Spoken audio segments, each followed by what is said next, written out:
Bienvenue dans Espace L, le podcast 100% dédié à la femme. Dans cet épisode spécialement dédié à l'autisme. Aujourd'hui, c'est la journée internationale de l'autisme. Et en tant que mère d'une petite fille autiste de 7 ans, alors j'ai décidé de vous parler un peu de l'autisme. Oui. Ça va rentrer dans le cadre de la femme et handicap et enfants en situation de handicap. L'autisme est un handicap. Et clarifions les choses. L'autisme, ce n'est pas une maladie. Ce n'est vraiment pas une maladie. C'est vraiment, je faisais l'erreur. Par exemple, quand je veux désigner ma fille, par exemple, l'antara doula et qu'elle fait des gaffes et tout. Donc, ne va fort, on a dit galas, bde marato de do. Tu vois, parce que t'as mena autisme fo bamanaga na trona. Je connais pas la traduction de l'autisme en bambara. Et je ne sais pas comment faire pour que les gens puissent savoir qu'elle a des problèmes d'interaction sociale. Alors, ça va m'envoyer à la définition de l'autisme. L'autisme, ou le trouble du spectre de l'autisme, c'est un trouble neurodéveloppemental. Ça affecte les interactions sociales, la communication, les comportements. Et ce sont des enfants très routiniers. Les autistes, ce sont des personnes très routinières. Ce sont des personnes routinières. Et il faut savoir qu'il y a ces enfants autistes qui ne fixent pas dans les yeux. Ils ont le regard fuyant. Ils ne fixent pas dans les yeux. Ce qui n'est pas le cas de ma fille. Ce qui n'est pas le cas de ma fille. Et aussi, ils ont des problèmes de sensibilité avec les sons. Souvent, il y a des enfants autistes qui bouchent leurs oreilles pendant des heures et des heures parce qu'ils ne supportent pas trop des bruits et des sons. Et il faut savoir qu'il y a 1001 façons d'autisme, en fait. L'autisme de ma fille est différent de l'autisme de l'enfant d'un tel. Les autistes diffèrent, les autismes diffèrent. Ils ont chacun leur force et autres. Donc, il y a 1000 façons d'autisme, en fait. Comme on le dit, euh, l'autisme, c'est vraiment le handicap qui pose vraiment problème parce que on n'arrive pas à donner une seule forme d'autisme, en fait, parce que les autistes diffèrent. Il faut savoir que ce qui est un peu compliqué au Mali et même dans le monde entier, c'est le diagnostic. Le diagnostic est trop, trop compliqué. Pourquoi? Parce que, voilà, il faut, sa- il faut savoir que l'autisme, il y a beaucoup de façons d'autisme, en fait, comme je le disais. Donc, le diagnostic est un peu compliqué pour savoir, voilà, par exemple, si tu as une maladie, il y a des signes qui sont là. Alors que l'autisme, c'est pas comme ça. Mais ce qu'ils ont vraiment en commun, on peut le dire, ce sont des personnes routinières, ce sont des personnes qui ont, on peut dire, le regard fuyant, qui n'est pas le cas de tout le monde. Ce sont des personnes qui ont des problèmes d'interaction et de communication sociale avec les autres et tout. Alors, le diagnostic. Le diagnostic se fait avec qui? Avec quel spécialiste? Les neuropédiatres, les psychologues et les orthophonistes. Il faut tout un ensemble, il faut cette équipe-là de neuropédiatres, d'orthophonistes et de psychologues pour déterminer si l'enfant est autiste ou pas. À l'époque, j'ai amené ma fille à Dakar. On a été à Albert Royer où on a vu des psychologues, des neuropédiatres, ça fait longtemps, hein. Euh, et des orthophonistes. Voilà, on a fait des analyses. Voilà. Alors, il faut savoir que les causes de l'autisme, il n'y a pas une cause spécialement pour l'autisme ou voilà. Mais selon les recherches des spécialistes et des médecins, il y a deux grandes causes. La première, ça c'est la génétique, l'hérédité. On peut avoir une personne autiste dans la famille et on peut être autiste. La deuxième, ça c'est les difficultés lors de l'accouchement. Il faut savoir que la deuxième m'interpelle parce que j'ai eu des problèmes lors de l'accouchement de ma première fille, celle qui est autiste.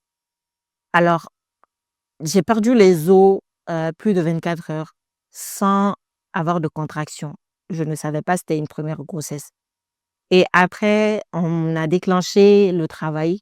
J'ai fait 22 heures de contraction et l'enfant est né fatigué, l'oxygène et tout ce qui va avec. Donc, ça peut causer aussi, ça peut être une des causes de l'autisme.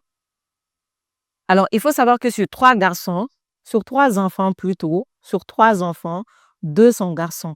Sur 3 enfants autistes, les 2 sont garçons. Autiste kachan, tche mani ni la, ni mushumani. Il y a beaucoup d'enfants autistes garçons que de filles. Et c'est généralement les premiers enfants qui sont vraiment autistes, généralement. Mais souvent, il y a les derniers enfants qui sont autistes. Ça, ce sont les cas spéciaux, mais c'est les premiers enfants. Alors, quelques signes qui prouvent que ton enfant peut être atteint du trouble du spectre de l'autisme. Alors, ce sont des enfants répétitifs. Ils répètent ce qu'ils voient, ils font des choses répétitives, quoi. Et ce sont des enfants routiniers. Genre, pour que gars va faire un fallait, ça sera compliqué. Moi, ma fille, elle a eu 3 ans, elle ne mangeait pas du salé. Attends, Kini fait non, non, non, non. Elle a genre comment on appelle ça? La bouillie, je lui donnais les céréales, mais sucrées. Elle ne mangeait pas du salé. Et elle avait une routine. Elle avait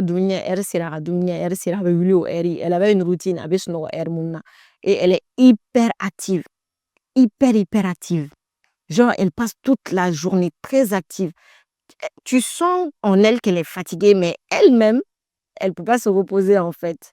Donc, il y a l'hyperactivité qui est là. Il y a l'absence de communication.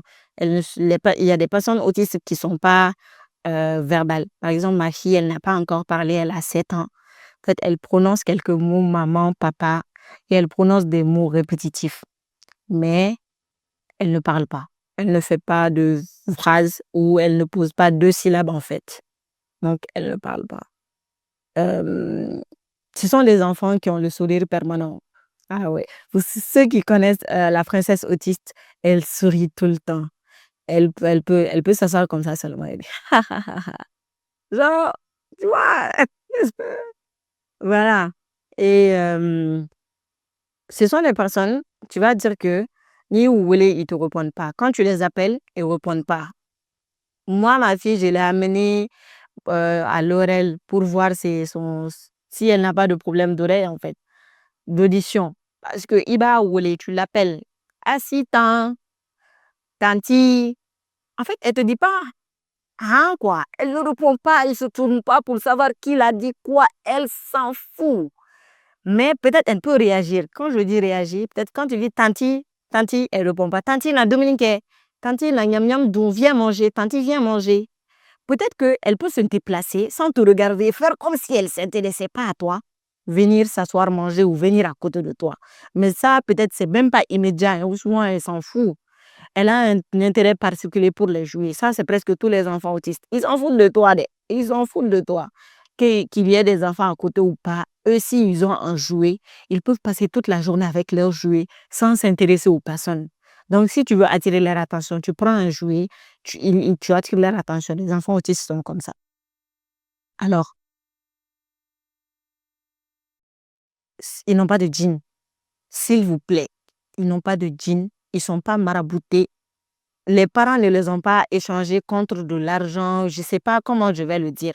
Djinete audena. Fouille ta la ma bara, moma bara, moma mori bara. Subhanallah. Fouille te dena.